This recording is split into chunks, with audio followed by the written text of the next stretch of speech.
Amannya gange Nnalubega Desi nga nvudde ku kyalo kye bayita Bulaga B kisangibwa ku Mityana Road ku Mwenda. Ku kyalo ekyo Bulaga B gye ntuula ne muwala wange ono Eseza Nnalubega. Era ekituleese wano Eseza Nnalubega akuze anoonya mubeezi. Essaawa kati gy'alimu tayogera, ayagala omubeezi nga naye tayogera. Ye muntu gw'ayagala era kwe kumuleeta wano kubanoonya asobole okufuna omubeezi.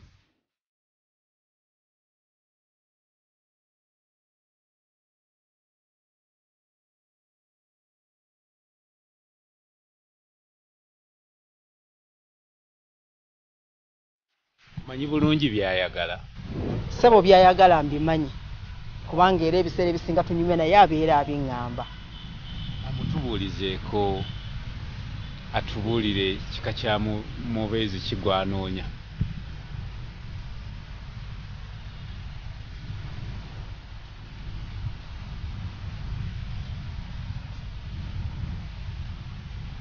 Ssebo agambye ayagala omusajja we nga wa muntu omu naye tayagala munene nnyo, ayagala midiyamu naye nga muwanvu. Kyagambye ssebo ekyo ekika ky'omuntu oyo gw'ayagala. Kati nga tetunnaba kutuuka ku kika ky'omuntu gw'ayagala, yasoma kyenkana ki?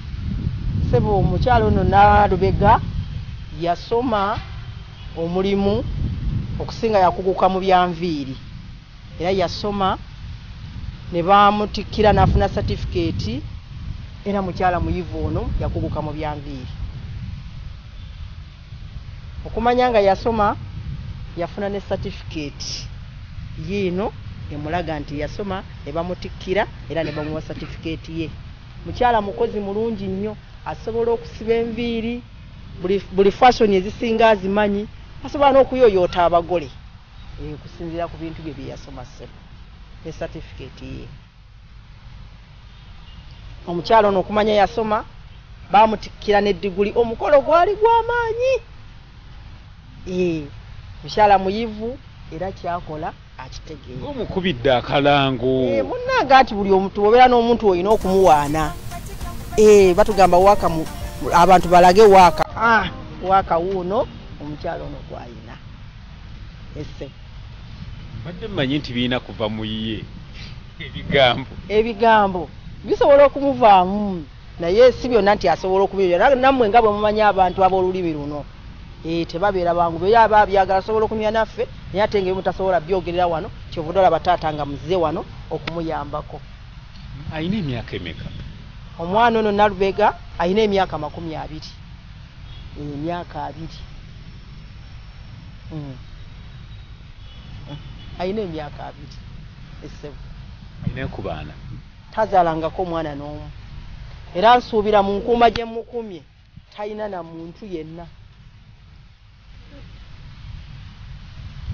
Wano yasomera alaze nti yasomera emyaka 3.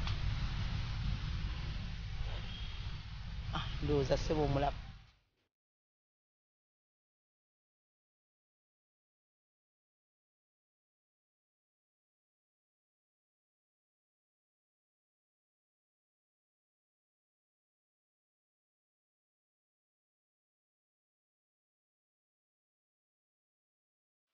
Tubuulizeeko nti omuntu yeetaaga omuntu agenda omwewangu alina kuba na bisaanyizo ki?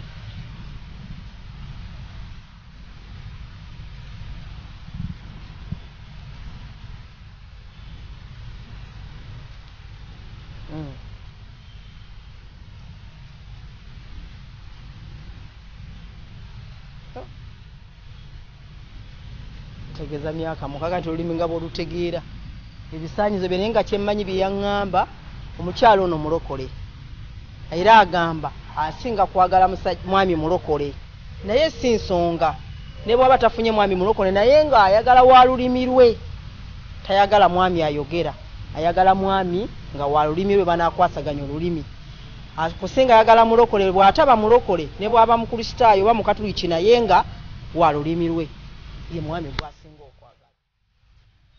Lwaki ayagala wa lulimi lwe atayogera?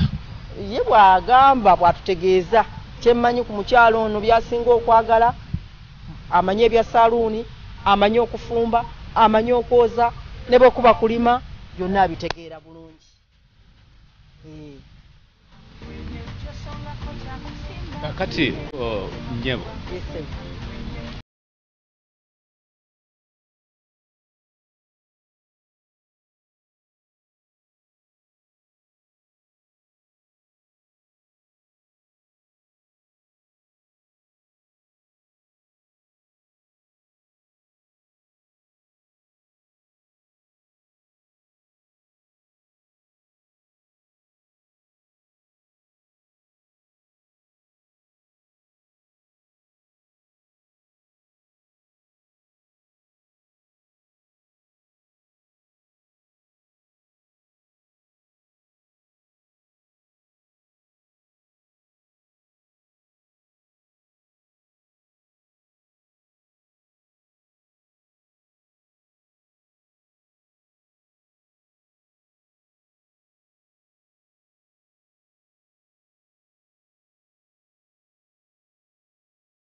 agambye nti amusuubiramu bingi. Kyagambye. kakati mutubulizeeko biki byasobola okukola nga ye?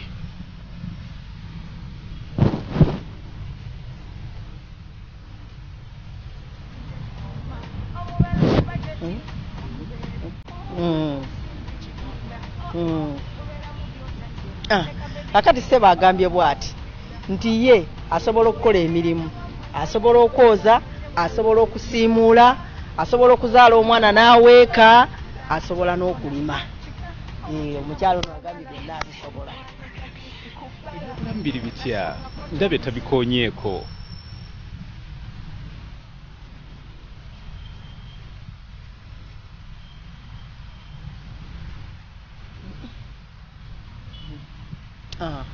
Ssebo agambye bw'ati nti ye ku kyobulamu alikirya.